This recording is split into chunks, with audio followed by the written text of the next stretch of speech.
Friends, if you think that apologies are about saying, I'm sorry, think again, because they're not. Apologies are about three things. The goals are to restore dignity, to rebuild trust, and to repair relational breaches. My name is Hannah Thukukolainen, your coach and counselor, welcoming you to How to Apologize Like an Adult, the architecture of an apology that actually heals. Today, I want us to explore the blueprints of an apology that results in real relational repair after a rupture. Now, I'm only an expert at this because I need to apologize so often. This comes out of personal work that I'm currently working through and doing. Family, apologizing, as you well know, is some of the hardest work you will ever do. It requires deep emotional maturity, self-awareness, and courage. Most of us did not have good role models of this. We learned the mechanical, sorry, the one mom forces you to say after hitting your sibling, but not one that actually heals.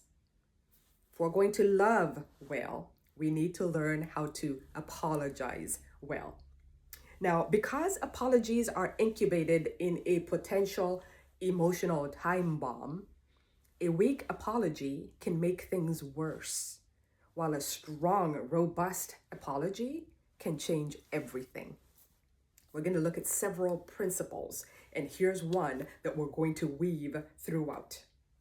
Apology is about impact, not about behavior. If you miss the impact of the behavior, you miss the repair. So let's dive right in. Point number one, I'm going to share a model. I call it a house model. It's pretty simple.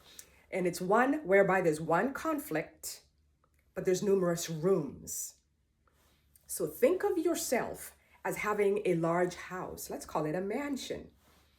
Every relational incident is a room inside that house. And every room has two levels. It has a ground floor, and this is the physical action or behavior that happens in an incident. And then there's a basement. That's where the emotional and neurological meaning happens. Each person that you're interacting with is in a separate house of the mansion. Their wing also has numerous rooms with a ground floor and a basement.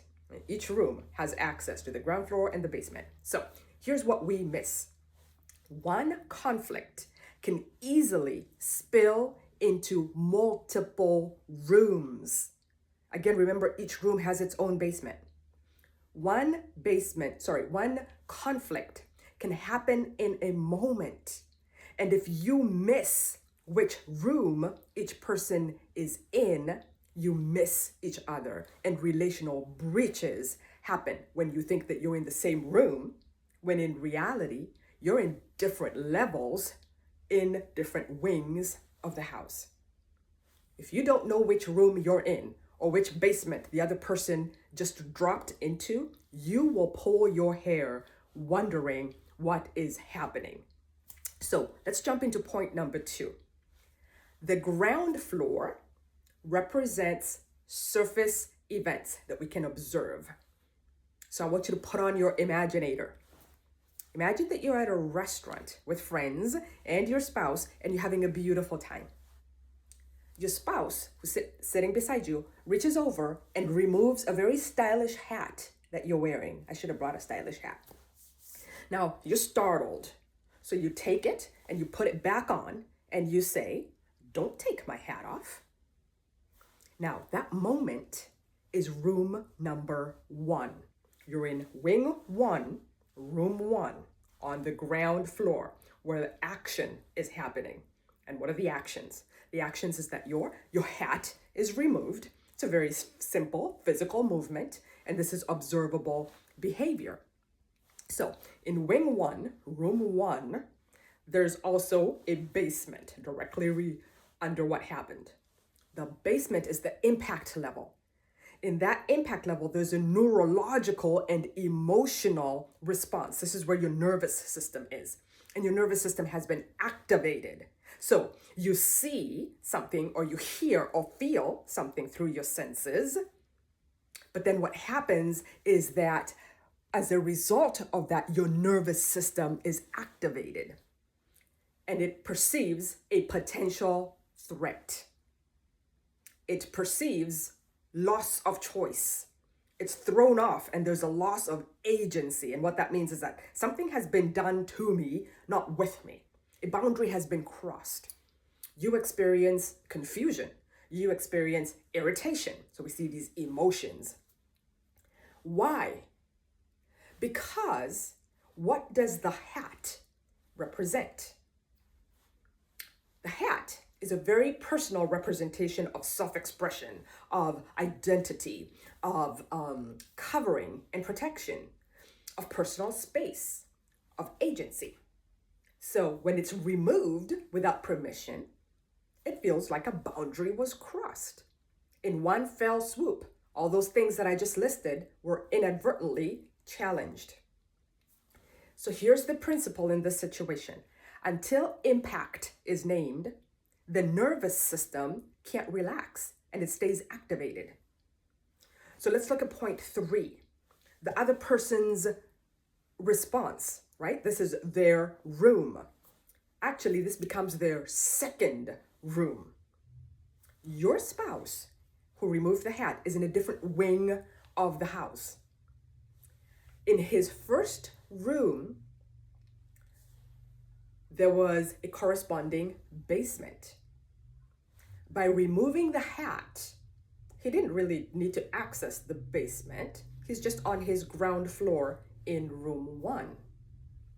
But we're about to enter room 2 because later in private, you have a conversation and he lets you know that you overreacted. Now this conversation starts to get heated. He apologizes for taking off the hat. But he also says, I don't understand why this is so emotional for you or why this is such a big deal. So we just opened a room 2, maybe without even realizing. And that's for both of you in your separate wings. In wing 2, room 2, on the ground floor, the action is that he said, I'm sorry. He let you know, you kind of overreacted there. I don't know why this is such a big deal. Let's go back to wing 1, room 2, which is now opened. We've gone from perceiving that on the ground floor, and we've gone to the basement.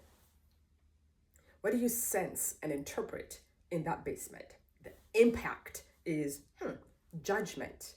I'd set a boundary, and that was crossed in room 1.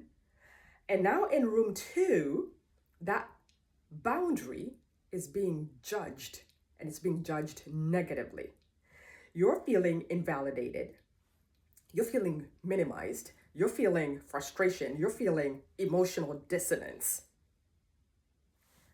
If he acknowledges the behavior, that ground floor, but not the meaning, the impact, I'm here to tell you that there's no way that that apology is going to land. Because to complicate matters, remember all the things that the hat represents, right? It's part of your style, part of your self-expression, all those things. It's social armor. It's your cultural respect and statement. I'm here to tell you, as a Black woman, boy, you do not touch a woman's hat or her hair or her face, all the things. And so this boundary marker has been almost literally flipped and a boundary crossed. Here's the principle. We heal when impact is acknowledged, not just when behavior is explained. And we frequently waste a lot of time explaining the behavior, but we don't get very far. Let's go to the next point. What's that person's internal experience? Let's go to their wing. Because in wing 2, another door has been opened. They're actually in room 3 now. What they experienced was, first you said, "Don't take my hat." From your perspective in wing 1, you were being firm and clear. What happened in wing 2 is that came across as a bark. And that sends him down to a basement in room 3. In that basement, what's happening to his nervous system? Surprise, some embarrassment. His nervous system is doing its job. It exists to protect his self-image. That might even be a little self-flagellation where he's going, "Oh man, why'd I do that? I know better." So there might be some associated shame. And his nervous system is dysregulated. Now, one person is on the ground floor of room 1 in their wing, trying to explain the action, and the other person is in a basement of room 3 of their wing, trying to regulate their shame. And here we think we're in the same room having a conversation. Friends, same mansion, different rooms, different levels. No wonder we can't reach each other. So here's the principle. Real repair happens when we meet in a basement of impact, not just in a room on the ground floor.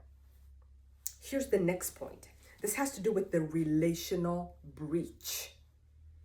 A relational breach happens when two people are in different rooms, different levels at the same time, and thinking they're on the same page.